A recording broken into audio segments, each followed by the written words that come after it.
14th Day of Waiting on God by Andrew Murray. Waiting on God, the way to the new song. I waited patiently for the Lord, and he inclined unto me, and heard my cry. And he hath put a new song in my mouth, even praise unto our God. Psalm 40, verses 1 to 3. Come and listen to the testimony of one who can speak from experience of the sure and blessed outcome of patient waiting upon God. True patience is so foreign to our self-confident nature, it is so indispensable in our waiting upon God, it is such an essential element of true faith, that we may well once again meditate on what the Word has to teach us. The word patience is derived from the Latin word for suffering. It suggests the thought of being under the constraint of some power from which we would fain be free. At first, we submit against our will. Experience teaches us that when it is vain to resist, patient endurance is our wisest course. In waiting on God, it is of infinite consequence that we not only submit because we are compelled to, but because we lovingly and joyfully consent to be in the hands of our blessed Father. Patience then becomes our highest blessedness and our highest grace. It honours God and gives him time to have his way with us. It is the highest expression of our faith in his goodness and faithfulness. It brings the soul perfect rest in the assurance that God is carrying on his work. It is the token of our full consent that God should deal with us in such a way and time as he thinks best. True patience is the losing of our self-will in his perfect will.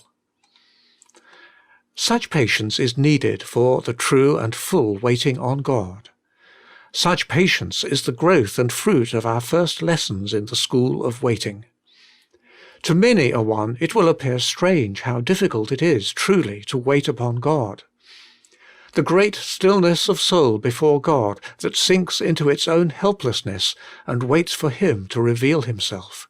The deep humility that is afraid to let own will or own strength work aught except as God works to will and to do.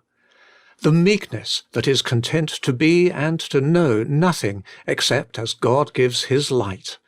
The entire resignation of the will that only wants to be a vessel in which his holy will can move and mould. All these elements of perfect patience are not found at once, but they will come in measure as the soul maintains its position and ever again says, "Truly my soul waiteth upon God. From him cometh my salvation. He only is my rock and my salvation." Have you ever noticed what proof we have that patience is a grace, for which very special grace is given, in these words of Paul, "Strengthened with all might, according to his glorious power, unto all," what? Patience and long-suffering with joyfulness. Yes, we need to be strengthened with all God's might, and that according to the measure of his glorious power, if we are to wait on God in all patience. It is God revealing himself in us as our life and strength that will enable us with perfect patience to leave all in his hands. If any are inclined to despond because they have not such patience, let them be of good courage. It is in the course of our feeble and very imperfect waiting that God himself, by his hidden power, strengthens us and works out in us the patience of the saints, the patience of Christ himself. Listen to the voice of one who was deeply tried. I waited patiently for the Lord, and he inclined unto me and heard my cry. Hear what he passed through.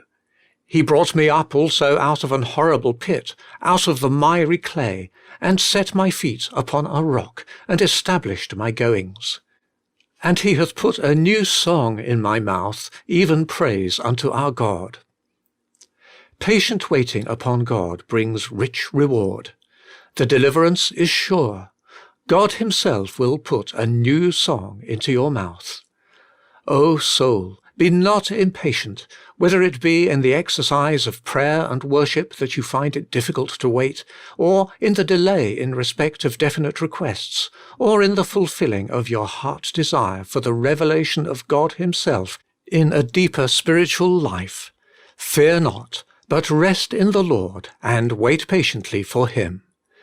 And if you sometimes feel as if patience is not your gift, then remember it is God's gift, and take that prayer, 2 Thessalonians chapter 3, verse 5, "The Lord direct your hearts into the patience of Christ."